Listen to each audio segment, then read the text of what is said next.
For decades, dementia care environments have focused on safety and symptom management, and modern neuroscience is revealing something very profound. The brain is not simply lost.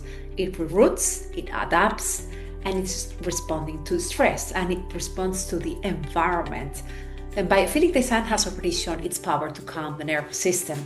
But today we ask a deeper question. And now it's my great pleasure to introduce Scott Fulton. Scott is an internationally recognized leader in positive aging.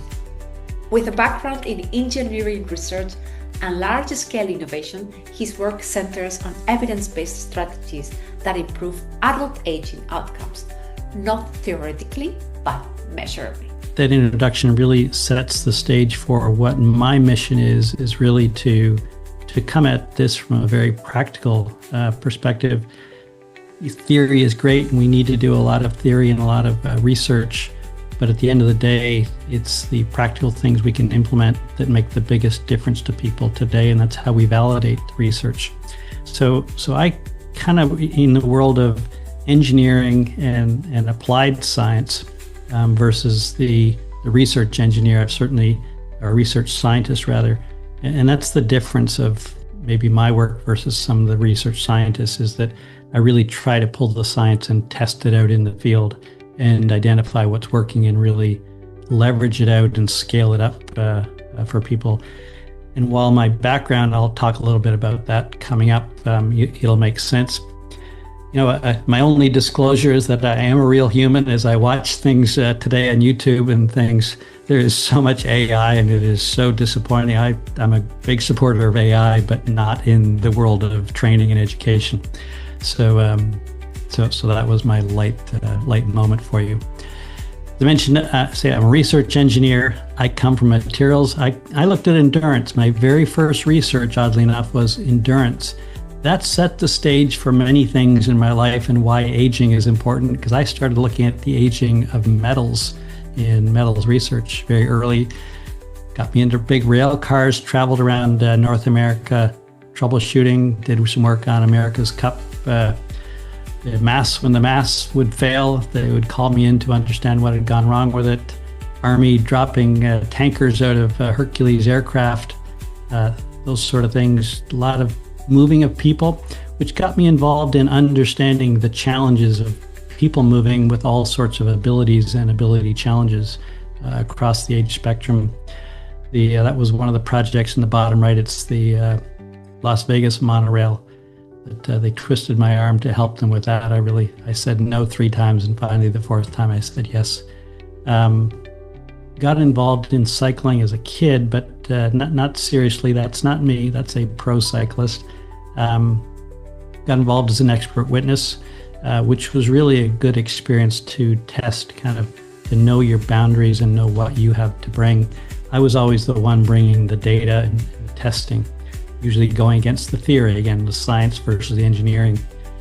Data always wins in those cases. In case you had any question, the opinions get pretty light alongside the data. Worked in some multinationals along the way and did some consulting, did some work for DuPont and a number of businesses. Went into the food agricultural side of the business for a while. Went into mining, environmental mining in terms of surface mining to try to do some cleanup, environmental cleanup operations for some of the biggest mines in the world. In my mid-40s, I kind of got busy in figuring out my own health journey. Coming from being at a computer too long, I got out and started to get active again and got connected. When I left corporate, I was designing, or not designing, but in terms of negotiating technology licenses to build more chemical plants around the world. And while I enjoyed the people part of it and the negotiating part of it, more chemical plants was clearly not where my passion was. And so I really stopped and said, what is it that I want to bring to the world? What's my experience? Where are my passions? And it really moved into teaching around the aging space. Started fairly naively around aging in place and that physical space, and it quickly evolved into understanding there's a lot more to this and putting the pieces together and seeing the big system, because I've got a systems background, is how do you put the pieces together? That ultimately defines success. Any one element on its own won't move the needle very far. So that's really, I planned to go into teaching when I was 40. I said when I left college, that was what I wanted to do. I got delayed a little bit, but I'm happy to be teaching now. And I teach here at University of Virginia. I still teach at University of Delaware remotely. And my course at Northwestern goes out to 50 colleges around the country concurrently. So it's a wonderful program for lifelong learning for adults who are clearly interested in aging more now than ever. I work alongside many physicians on the lifestyle side. I'm very much on 100% on the preventive side in terms of preventive health. Most of my colleagues, of course, are on the treatment side, and I'm not a physician, so I don't pretend to do any treatment. As Nuria had mentioned, I've written a couple of books. WellSpan is really a holistic view of health and aging, again, from a very pragmatic view of what is going on with aging, what are some of the things we can do that we know have a lot of evidence behind them over the literally hundreds of things we see around, these anti-aging hacks that dominate a lot of the headlines. What are the things that actually are known and we can rely on? My most recent book is Function, which kind of ties into this work, oddly enough, as you'll see as we go through. And so I won't talk too much more about that because I think you'll get the flavor of it. So I had the opportunity when we moved to Virginia to design, because I've done design work in the past, to design our home based on what we knew we wanted for aging in place, but in a way that would be a home that ideally all builders would be designing their homes. We had a opportunity to find a very large parcel, and I'm sorry, I should have known what the hectare conversion is. I'm Canadian, but we always still grew up with acres, so it's 5.5 acres. I don't remember how many hectares that is for your metric units.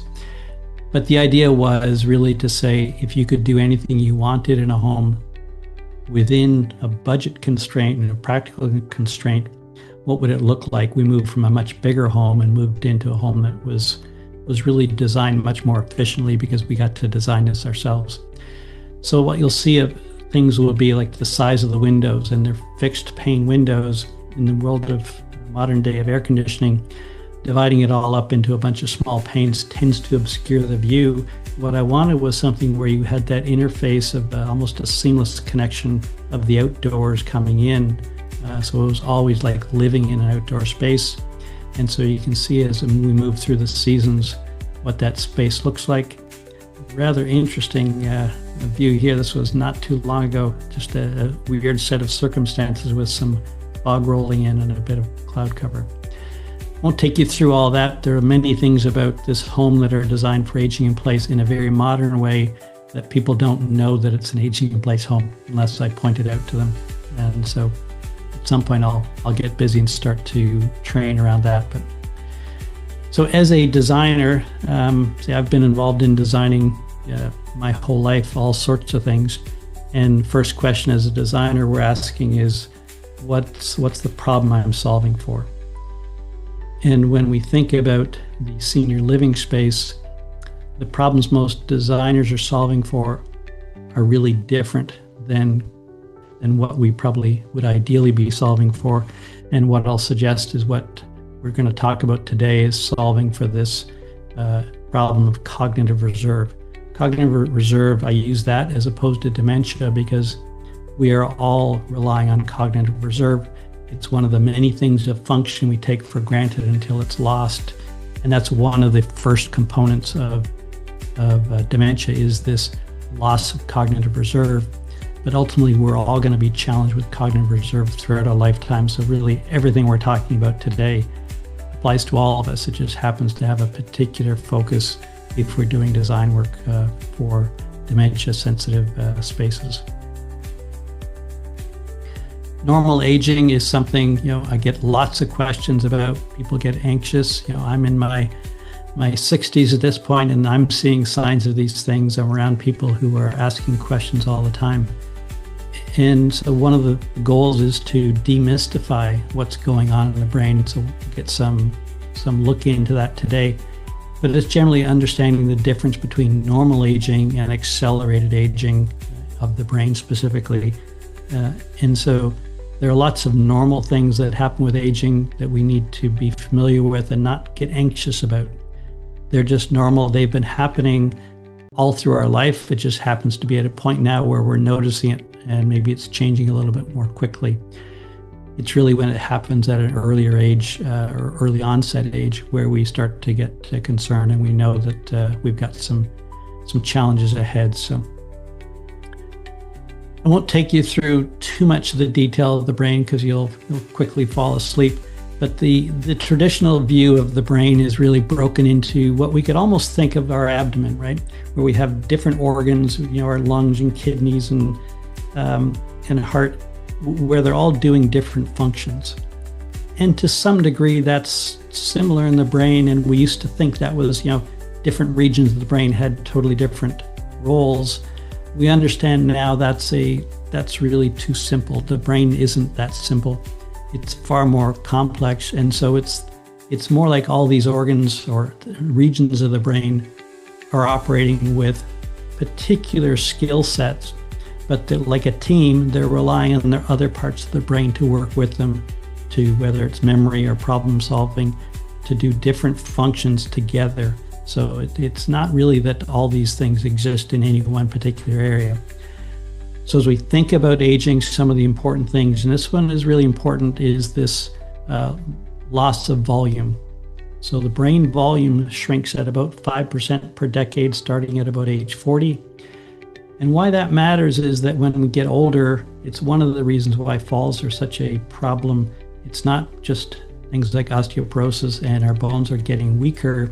The difference now is when we have a fall and the brain is now smaller inside of the skull, which hasn't changed shape or size at all, is now the brain isn't as supported as it once was when we were younger. And so the impact from the fall is far more significant because in essence, the brain now comes crashing against the side of the skull and we get damage to the brain.